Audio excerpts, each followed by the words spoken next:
Selamat pagi pemirsa, apa kabar Anda di pagi hari ini? Senang sekali, saya Graciela Taime dapat menjumpai Anda dalam Berita Papua.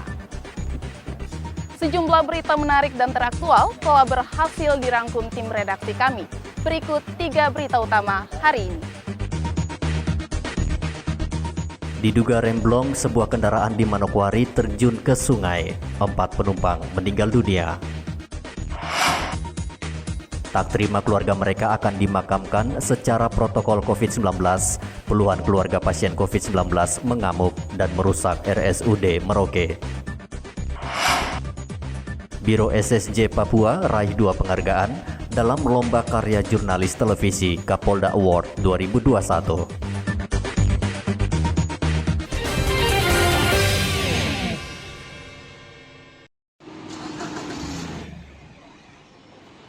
Kecelakaan tunggal terjadi di perbatasan Kampung Warmare dan Minyambo, Manokwari, Papua Barat, Jumat lalu. Kendaraan dinas milik Pemkab Pegunungan Arfak ini terperosok masuk kali hingga menyebabkan 4 orang meninggal dunia di lokasi kejadian dan 5 orang lainnya terluka. Kendaraan yang membawa 9 penumpang ini melaju dengan kecepatan tinggi. Diduga kendaraan mengalami remblong lalu menabrak pembatas jalan dan terperosok ke Kali Kutai. Tim SAR langsung mengevakuasi seluruh korban. Seluruh korban dibawa ke RSUD Pratama, Distrik Warmare. Sementara 4 korban yang meninggal langsung diserahkan kepada keluarga masing-masing. Ditlantas Polda Papua Barat bersama Satlantas Polres Manokwari keesokan harinya langsung menggelar olah TKP di lokasi kecelakaan. Namun polisi saat ini belum bisa menyimpulkan penyebab pasti kecelakaan. Di lokasi tersebut kami beserta unit Lantas dan juga dibantu dari Direktorat Lantas itu ada beberapa hal yang telah kami temukan, tetapi kami belum bisa menyimpulkan penyebab khusus daripada terjadinya laka lantas tersebut dikarenakan masih ada beberapa yang harus kami gali, terutama pertama pada pihak sopir yang kebetulan juga sampai saat ini mengalami luka berat. Kedua, dari tim mekanik daripada kendaraan juga masih melakukan upaya untuk melihat kemungkinan-kemungkinan apakah disebabkan oleh dari kerusakan daripada mesin daripada kendaraan tersebut. Kondisi kendaraan rusak parah dan langsung dibawa ke kantor Polres Manokwari. James Aisoki melaporkan dari Manokwari, Papua Barat.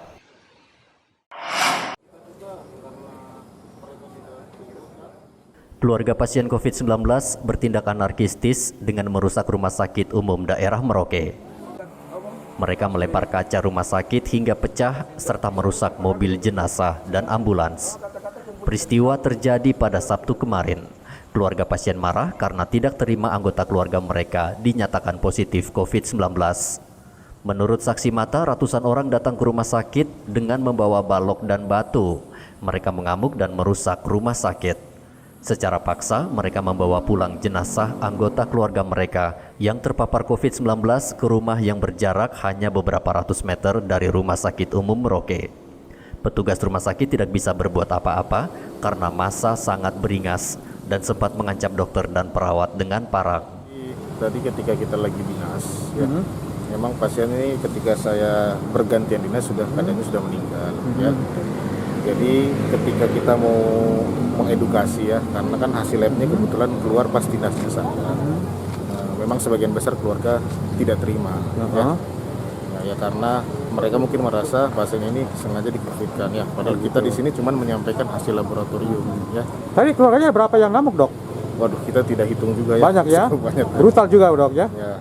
Polisi langsung menyelidiki kasus ini, namun kesulitan mengidentifikasi para pelaku karena rumah sakit tidak dilengkapi dengan kamera pengawas. Namun Kapolres Merauke berjanji akan menyelidiki kasus ini usai pemakaman. Kita mencoba untuk ungkap ini, cuma kan tidak ada saksi atas pelemparan. Bagaimana sih CCTV tidak ada? Biasanya itu kan CCTV. Artinya sesuai dengan regulasi bahwa mereka yang mengambil jenazah COVID ini kan ada tindakan kriminal. Kerusakan. Akan ada proses seperti itu, Pak Kapolres?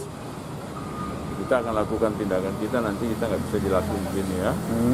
Biar aja sambil jalan, setelah itu nanti keluarga korban kita terpanggil. Tapi dari hasil negosiasi sekarang ini, apakah pasien masih dipertahankan di keluarga atau akan diserahkan kembali ke rumah sakit untuk protokol Dia kesehatan? nanti dikoordinasikan. Kalau memang masih di sana ya, dia tunggu keputusan dari dokter. Kita pergi ambil. Oh gitu. Cuma biar nanti dokter ya.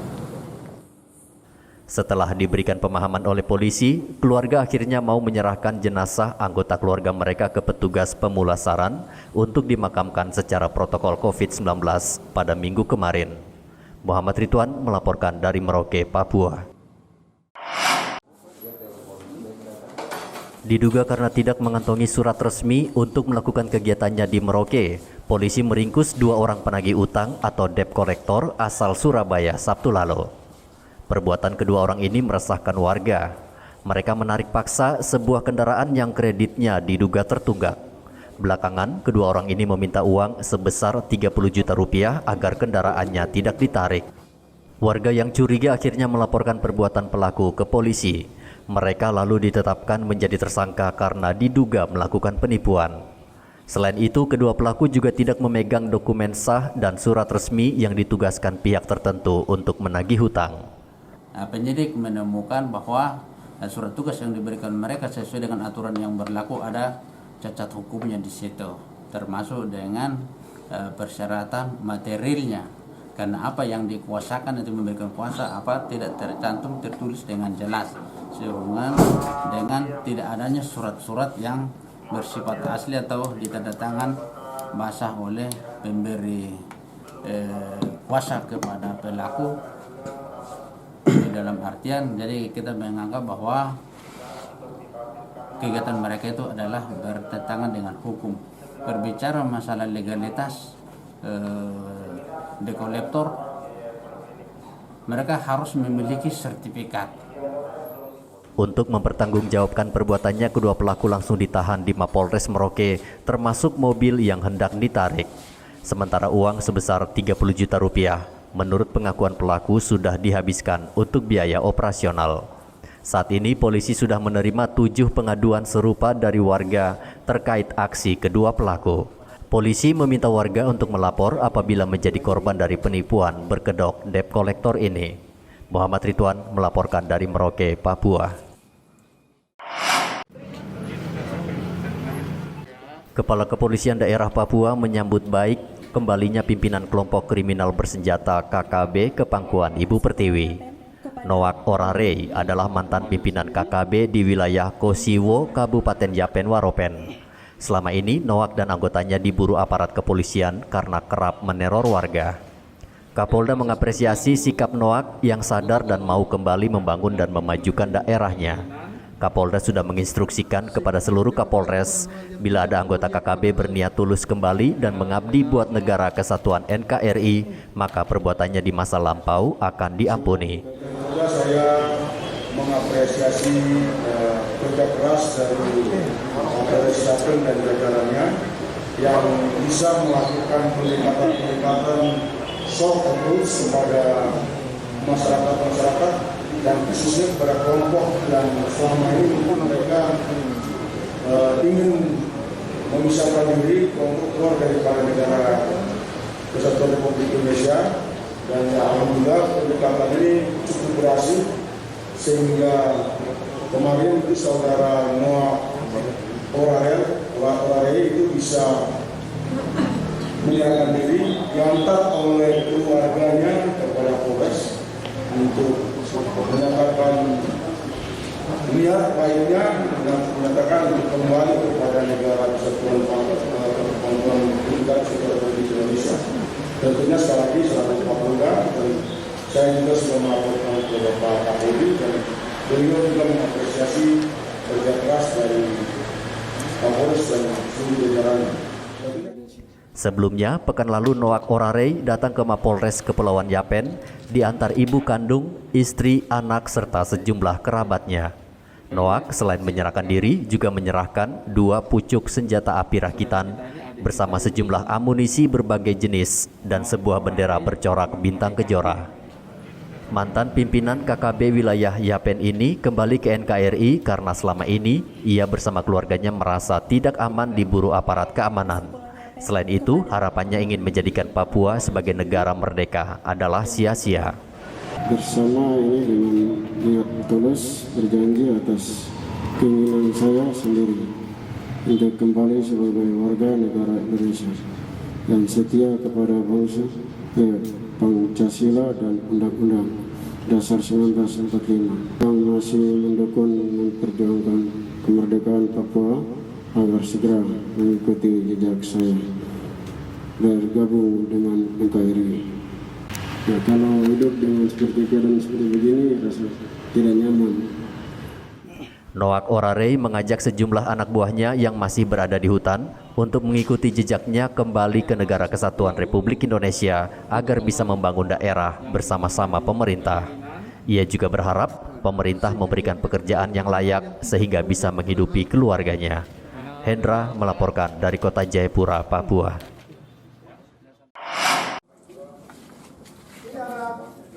Seorang ABK kapal ditangkap Sabtu lalu karena mencuri 2 ponsel milik warga di Jalan Gudang Arang, Merauke, tempat ia menumpang hidup.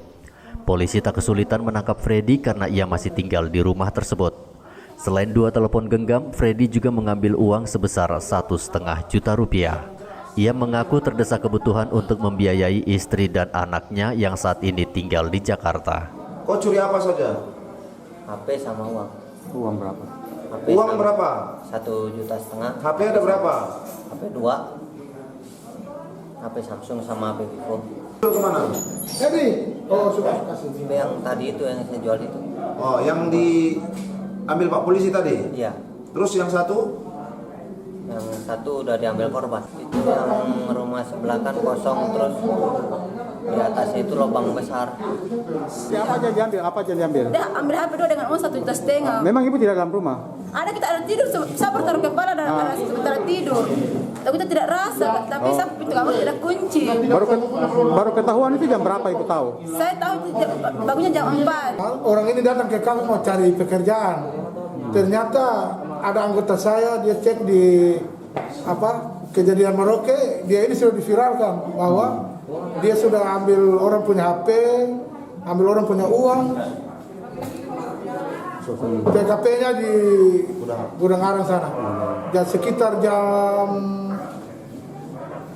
3 subuh. 3 subuh ya. Diantar ke Polres. Nah, pagi ini saya cross check, ternyata betul, dan saya perintahkan untuk hubungi orang-orang yang kirim kejadian ini di kejadian Merauke itu untuk data supaya kita klarifikasi. Ternyata betul bahwa yang bersangkutan dia pernah. Atas perbuatannya tersangka dijerat dengan KUHP dan terancam hukuman penjara maksimal 7 tahun. Muhammad Ridwan melaporkan dari Merauke, Papua.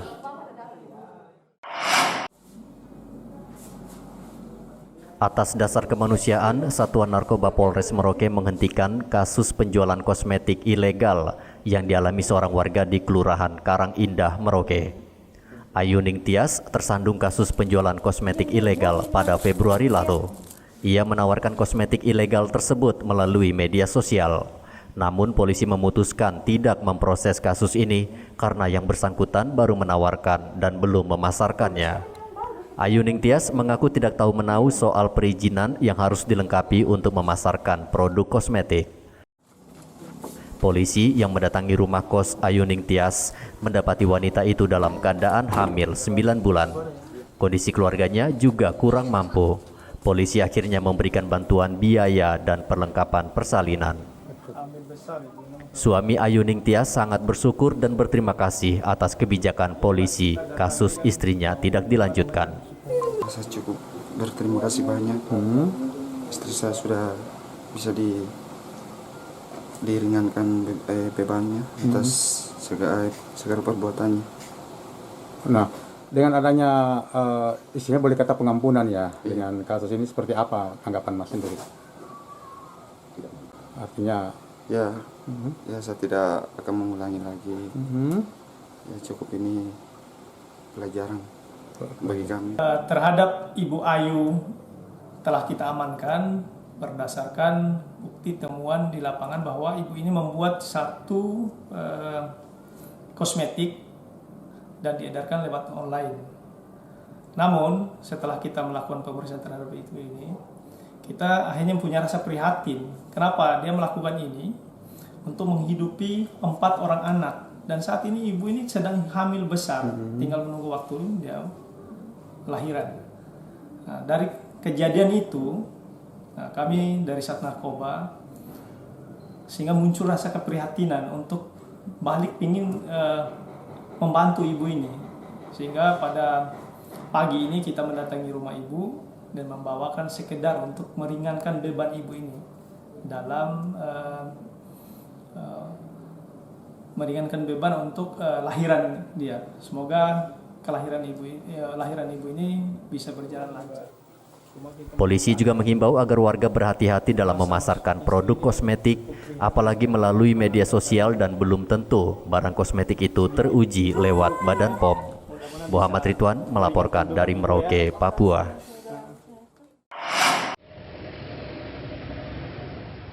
Saat ini Bulog Mimika sudah mencadangkan stok beras sebanyak 1.000 ton lebih.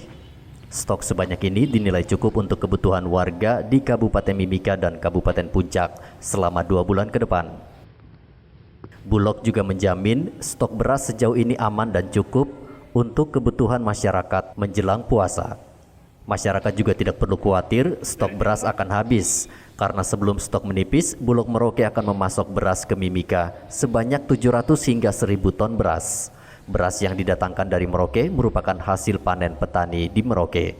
Dalam 2 bulan setengah ini, kita juga nanti ada pengiriman beras dari Bulog Merauke ke Timika. Jadi supaya stok yang ada ini 2,5 bulan bisa bertahan. Di bulan berikutnya, pokoknya sebelum stok habis, sudah masuk lagi beras dari Merauke kurang lebih sekitar 7,5 sampai 1.000. Betul. Ya.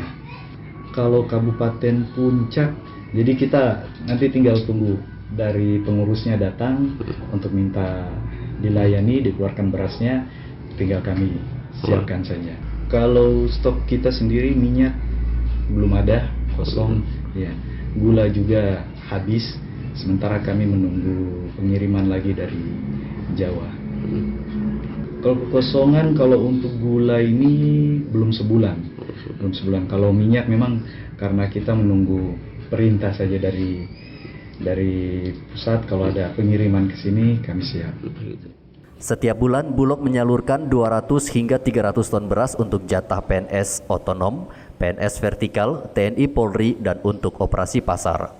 Selain beras, Bulog Mimika juga menyediakan beberapa bahan pokok lainnya seperti minyak goreng dan gula. Namun untuk saat ini, stok sembako tersebut masih kosong. Kekosongan sudah terjadi sejak bulan Januari 2021. Saat ini, Bulog Mimika masih menunggu pasokan dari pusat. Igobat Momolin melaporkan dari Mimika, Papua.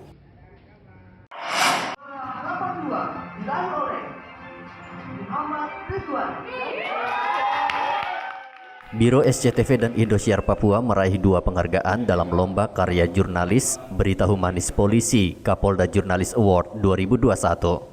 Tidak tanggung-tanggung, Biro SCTV dan Indosiar Papua langsung meraih 2 penghargaan, yaitu Indosiar meraih juara 3 berita tentang polisi mengajar di pedalaman, dan SCTV meraih juara harapan 2 dengan berita pemberdayaan petani kopi di Merauke. Dari ratusan video berita yang masuk ke panitia, terpilih 6 video yang berhasil mendapat penghargaan dari Kapolda Papua.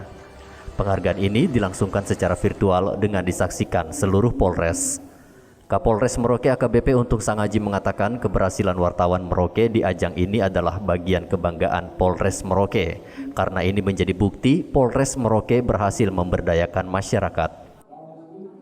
Ini menarik, membuat kita punya selera jadi tinggi dalam penegakan hukum.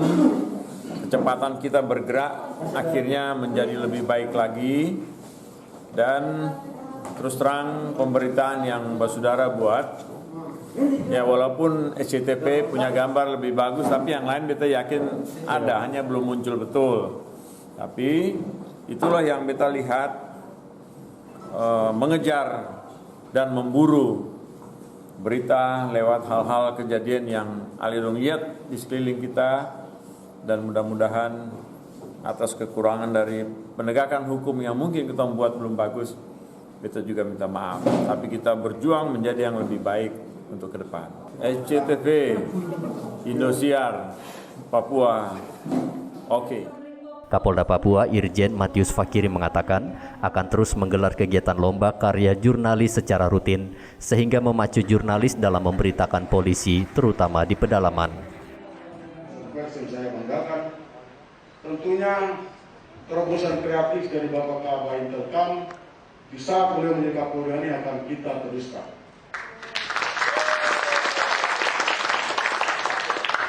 Mudah-mudahan terobosan ini juga bisa nanti dimanfaatkan Polri untuk betul-betul pesan-pesan Kamtipmas bisa sampai di tengah-tengah masyarakat dan kita mengedukasi masyarakat juga dalam menggunakan media.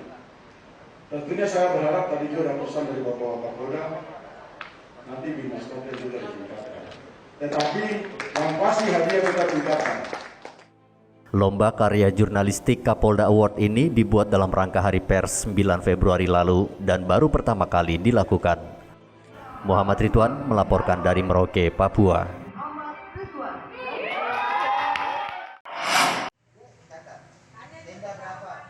Agar siswa dapat berkarya selama pandemi ini, guru di SMP Negeri Buti Merauke berinisiatif memberikan kegiatan tambahan bagi siswanya di rumah.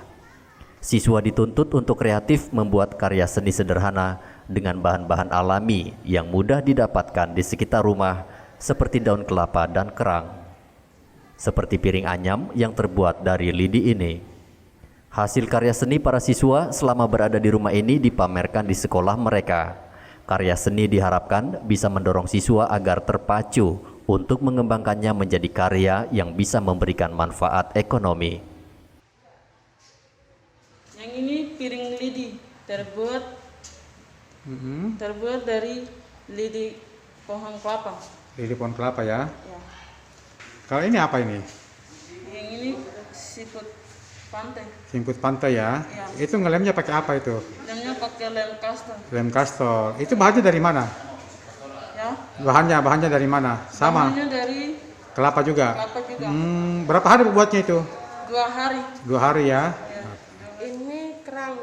Gantungan kunci ya? Gantungan kunci. Oh, ambil kerannya di mana ambil kerannya? Di pantai. Di pantai ya? Iya. Itu terus itu warna-warni di apa? Dicat? Dicat pakai cat air. Pakai cat air ya? Berapa lama buatnya? Sehari. Sehari aja ya? Oke. Gantungan kunci. Tempurung kelapa. Itu bagaimana membentuknya itu? Apa dikikir apa di mana? Dikikir. Dikikir ya? Nah itu berapa hari buatnya itu? 1 hari. 1 hari aja ya? Oke. Sekolah berjanji akan memasarkan karya seni siswanya tentu dengan sentuhan akhir sehingga lebih menarik dan memiliki nilai jual.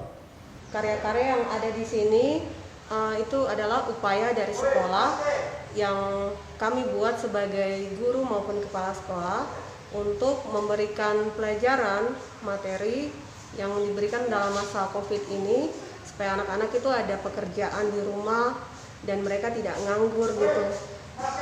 Terus mereka bisa mengerjakan tugas-tugas ini. Contohnya di sini ada cangkang kerang. Di sini mereka alat dan bahan media ini mereka gampang carinya karena kebanyakan anak-anak kami kan tinggal di pesisir pantai. Jadi cangkang kerang ini sangat mudah untuk didapat. Jadi ini kedepannya juga mereka mungkin bisa membuat, mereka bisa menjualnya. Itu dari kami dari sekolah memberikan ilmu untuk mereka kedepannya untuk masa depan mereka. Terus juga ada di sini hasil piring-piring lidi. Di pesisir pantai itu kan banyak pohon kelapa ya. Jadi itu membantu mereka untuk bahannya tuh mereka dapatkan dengan mudah, bisa di rumah mereka juga pohon kelapa ada. Kreativitas di masa pandemi bisa memicu sekolah lain untuk mengikutinya dan berkompetisi secara sehat sehingga menghasilkan produk yang baik dan berkualitas. Muhammad Ridwan melaporkan dari Merauke, Papua.